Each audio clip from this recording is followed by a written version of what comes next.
So yeah, excuse the old weather, just is grim. It's autumn in it, but yeah, as you can see, this is top Smokey fragrances, and obviously over here in the UK it's round about Bonfire night when this goes out now.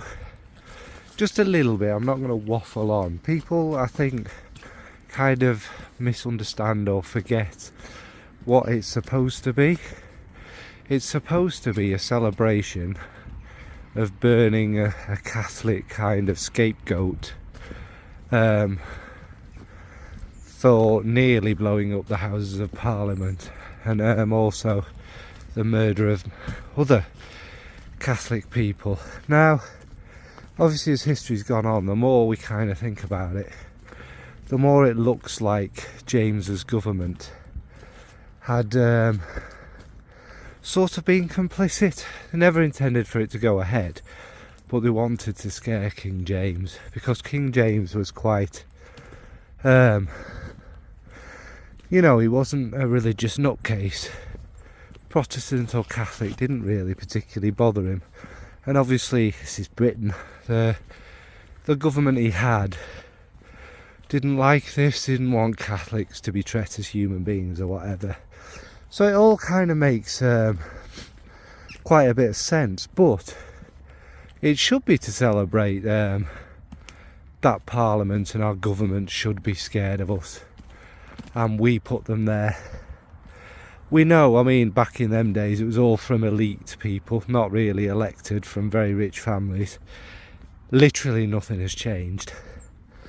Our entire political system is the same people as it was back then, let's face it. Anyway, that's kind of your background to it. It's not celebrating Guy Fawkes, so it should be. It's celebrating, yeah, the killing of him. So yeah, let's get into the video. So first up, we're going to start with obviously probably the most famous kind of smoky fragrance there is. It's one I've spoken about quite a lot, so this is not going to be a long detailed video. It's a bit fun in it really, and that's Amouage's Interlude Man.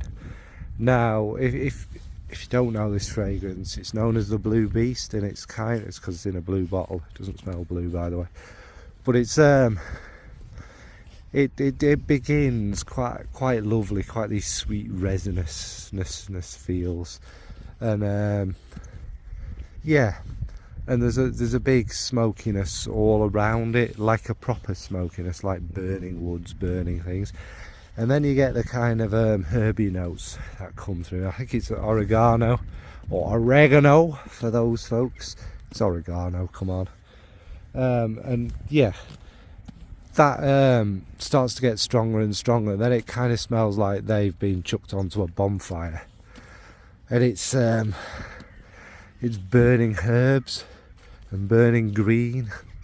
The sweet, nice, dark black resins still kind of stay there. It's kind of got a bit of a not quite black, maybe like a midnight blue kind of black smell. Maybe it suits the bottle, I guess. And it is just a bonfire. It's famous for that. The smokiness is absolutely massive around it, and it's what made it famous. So I don't need to waffle on anymore. That is Amouage's Interlude Man. Next is a more indie one, which I will buy at some point, and that's from Sarah Baker, and it's called Flame and Fortune. Now this one is kind of a mixture of fire and smoke, if you like, and it's basically primarily a tuberose fragrance. That's kind of the main vein and the main floral going through it, but there is this just magical dark smokiness in there, and there's other florals and greener notes and stuff, and a warm kind of orange blossom, which are kind of, I guess, gives a little bit of the feelings of the flames, doesn't it? That kind of colour and warmth. And then it smells like at some point to me like a flaming liqueur, you know, where you've set your sambuca on fire, you've done your old, it has that kind of sensuality about it, and there's even a kind of an almost kind of, not quite lipstick, it's not that, but it's like, you know, tasting off somebody's lips, these kind of beautiful tuberoses and an orange blossom. I suppose it's a bit of a tiny bit of a waxiness, but it is, again, like I say, it's a smoky flaming tuberose, and I've never really smelled anything like it, and it's quite wonderful. The tuberose, if you're not a tuberose lover, you might like this. I mean, it's got a bit of sweetness and a bit of greenness. It's a very distinctive tuberose. Yeah, I mean, don't need to waffle on even more, do I? That's Flame and Fortune from Sarah Baker. Next we have, is it a clone or is it a kind of inspiration or whatever, but I do need to mention it because I do absolutely love it. And I think it's from Ardal Zafran, and that's called Midnight Oud. And now this is supposed to be a bit like Interlude, man. And it kind of is. It kind of is. In the sense it's got them lovely kind of almost cola dark resins, the sweet resins. And it does have a tiny bit of greenness, but that's what it is, the sweet dark resins, like a Popanax, which I think is in the original, I didn't mention, which is like a sweet myrrh. So it's beautiful and it smells black and sweet, yeah, like cola, but there's also the big smokiness around it, and it's really nicely done. Now it's not, you know, it's no Interlude, man. It, you know, it costs about, I think my little bottle cost me about £5 or something, but it's very enjoyable, and I do wear it, and it is a very big fragrance, which is why I don't wear it very often. But the smokiness with the sweet resins just creates a real magic. Like, I don't know, there's a bonfire and people are burning incense and resins all around, like a proper kind of going back to Sanheim and things like that, rather than this. But it's a very good fragrance. Again, keeping it brief, so that's Midnight Oud from Ardal Zafran.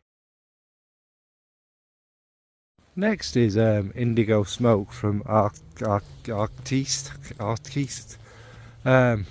Now this is the one that doesn't get much attention, that Architects Club does, but this is much better. Now this reminds me a little bit of Purple Heart, which may have been or may be coming. It's primarily kind of a tea fragrance, a dark, lovely black tea, with again a smokiness obviously going through it, and yeah, that's pretty much it in a few seconds. The tea is very calm and very lovely, and the fruits do give it a kind of, well, indigo smell, purple smell if you like. So it's well named, and that the smoke is also, it's not a particularly sharp or harsh smoke. The smoke itself is quite sweet, not quite incensey, but like something smoking. And also as it kind of dries down and that, the smokiness stays, and maybe some of it comes from a particularly like dry vetiver in the base, which gives it, you know, this kind of autumnal sort of feel. Perhaps not as sludgy and wet as this, but yeah, it's a really good one. So very brief, Artiste Indigo Smoke. Next is Purple Heart from Map of the Heart. Now this one is was an incredible discovery. Both this and the Artiste ones were discoveries from Rose and Jones, because, you know, she always got the best poshest scents. Now anyway, this Purple Heart it's purple again. Now it's got a similar DNA to Lolita Lempicka, but this takes it up a notch massively. It's got an inky blackness going through it, which kind of sets it aside, but it's got that, you know, that violety feel and a little bit of a kind of fruity feel as well. There's also, I'd say, even a little tea, like a black tea kind of calmness running through it, but it's mainly, I'd say, the ink, which starts off black and then sweetens a bit with the purple notes, and it's all very like dark purple and smoky, Now the smoke is obviously the bit I've not mentioned, is again, it's all around it, it's in there. And I suppose the sharpness from the ink kind of adds a bit to that, and it's just a magnificent fragrance. It's one of them, if you like Lolita Lempicka but you find it a little bit, I wouldn't call it immature, but if you want something a bit more, with a bit more oomph and that smokiness and everything, this will be a good option. It's beautiful. So that's Purple Heart from Map of the Heart. Next is Chiali's, and that's Burning Cherry. Can't remember the full name, you know what I'm like. It'll be on the screen somewhere. Anyway, this one starts off exactly like it's described, like a burning cherry, like a kind of rose on fire with cherries, and it's kind of a bit smoky, incensey. The cherry is almost a little boozy, a little lovely, but dark, and then really it becomes a kind of rose cherry takeover. That kind of a fresh zest, well, that's not the right word, is it? A kind of fresh bite from the cherry merges into a kind of, you know, a little bit of a sweeter cherry, and then it becomes mainly about the woods, a little bit of vanilla and stuff in this. Now this, people compared this to Lost Cherry. No, maybe a little bit in the beginning, but no. The incense and the smokiness is really quite prominent, and it takes it a step up to me. It's more interesting. There's a lot going on. It's somehow Chiali do this. They create obviously mass appealing fragrances, but different, with a little bit of something to challenge the, you know, the average sniffer out there. So they'd have smelled loads of cherry ones, but they wouldn't have ever smelled anything like this, I don't think. And it has a good edge, and it's just a lovely smoky, incensey cherry rose fragrance. So that's Burning Cherry from Chiali. Next is from Matière Première, that's Encens Soave. Now this is a different sort of smoky one to me. Now it's obviously about incense, there's a little bit of coffee bitterness in there. And again, it's kind of a obviously woody one, there's some bright spices. But it's a light smoke, it's a cool kind of smoke on a marble floor, you know. Some incense, something kind of burning over these white marbles. And to me personally, I find it a cool fragrance. Other people obviously get different things from it, but it does have that, the smokiness is like a, you know, like the thing's been lit for the Pope, you know, up a big marble chimney, and it's a cold, hellish, awful day because, you know, the next Satan has been chosen and what have you. So it's that kind of cool, crisp, beautiful fragrance, and it's got the coffee isn't in there past, you know, 5-10 minutes, but it adds the bitter edge towards the incense, which gives the incense stand out with all them cooler notes. But yeah, that's Matière Première's Encens Soave to me. And finally, another amouage, but it couldn't not be in this one, because I think this is the king of smokiness. That's Myths Man.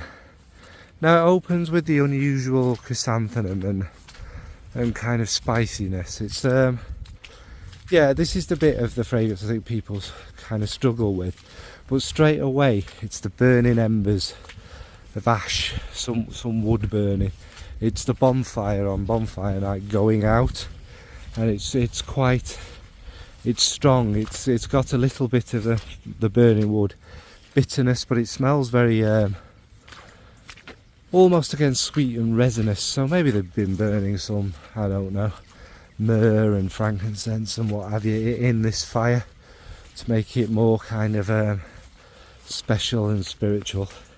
And then it starts to change quite a bit, and you get the ashiness and the smokiness going on forever and ever, but you get a smooth irisiness about it, like a proper smooth it is not the same, so never think this was Dioram and that kind of smooth in your mind floral iris of the kind of silky petals and that runs through it with the kind of darker smokiness. I think there might be something like oud and oud note, or an agarwood kind of thing, giving it even more of a kind of rich posh woodiness.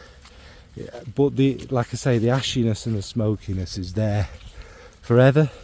And I suppose if somebody smelled you close, even after a few hours, you'd probably think you've been out setting fires, which would make you kind of cool, wouldn't it? Don't set fires, people, it's very naughty. So yeah, that's Mistman from Amwash. Yeah, I know this video was very brief and perhaps pointless, but yeah, as we know, I've not been so well because I've been moaning about it forever. So I've really struggled to go out and film anything. So this is the first one in a while, because obviously I'd had all my Halloween ones made. Don't need my life story. Anyway, what's your favourite smoky scent? Do you like a big smoky scent, or like a cooler one like Encens Suave, which yeah, with the incense? Do you prefer an incensey smoky one, or a proper burning smouldering one? What are you going to be wearing for bonfire night? Well, but very few people go out for it. It's always a lovely night, to be fair. It's always freezing cold, raining. That's a tradition, and you kind of snuggle in front of the fire. I did used to love it as a kid. It's a bit harder to go to them now because there's less of them, and you get chavs setting fireworks off in the street for fecking a month before and after. Should be banned in my opinion. Anyway, thanks for watching, folks. Bye.